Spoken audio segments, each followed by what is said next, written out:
ଟଙ୍କା ନଈ ଦେଖିବ ଆସ।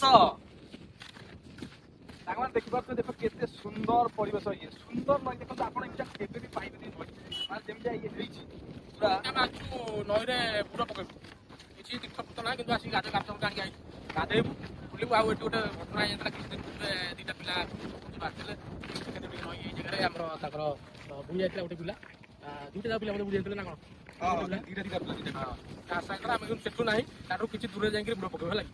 ଆରେ ଯଦି ଫେସବୁକ ରେ ଆଗକୁ ବଢେ ଚାଲ ତ ଏ ନଈ ନାଳ କାଦୁଅ ପାଣି ପଙ୍କ କିଛି ମାନିବନି ସବୁ ମାରି ଚାଲ ଦେଖିବ ଆପେ ଆପେ ପୁରା ଭାଇରାଲ। ଠିକ ଅଛି ତାହେଲେ ଏଇଟା କଣ କହୁଛୁ ଦେଖ କେତେ ବଡ ନଈ ଦେଖ କେତେ କଣ ମାନେ ସୁନ୍ଦର ପରିବେଶ ମାନେ ଗୋଟେ ବସିବ କଣ କଣ ଆଉ କଣ କୁହ କଣ କହିବା ବର୍ତ୍ତମାନ ଏ ଯୋଉ ସୁନ୍ଦର ତୃପ୍ତିର ଅବସାଦ ନାହିଁ ଠିକ କଥା ଆଉ କାଳେ ଠିକ କଥା ଆଉ ଗୋଟେ କାମ ତମେ ଗୋଟେ କରୁଛ ଏଠି ହଁ ଆମର କାଳେ ଲାଗୁଛି ପୁରା ଯୋଉ ଖରା ଦିନ ତାପରେ ଆମେ ଆସିବୁ ଯୋଉ ଖରା ଯୋଉ ହଉଥିଲା ଆମେ ଆସିବୁ ବୋଲି ପାଗ ପୁରା ପରିବର୍ତ୍ତନ ବର୍ତ୍ତମାନ ଏଠି ଗାଧୁଆ ହବ ଗାଧେଇ ସାରିଆ ଗଲାବେଳୁ ସେଠି ବି ଗୋଟେ ପ୍ରସାଦ ଅଛି ଟିକେ ପାଇକି ଆମେ ଆମ ଘରକୁ ଯିବା। ବର୍ତ୍ତମାନ ଆମେ ଗାଧେଇବା ଗୋଟେ ଗୀତ ହଉ ରଞ୍ଜ ଭାଇ ଗୋଟେ ଗୀତ ହଉ ଗୀତଟା କଣ କହିଲ ନଦୀ ଫେରେ ପକ୍ଷୀ ଫେରେ ଜହ୍ନ ଫେରେ ରାତି ଫେରେ ସ୍ୱପ୍ନ ଫେରେ ନଈ ପୁଣି ବହିଯାଏ ଆମ ଗାଁକୁ ତମେ ଥିଲେ ସାଥି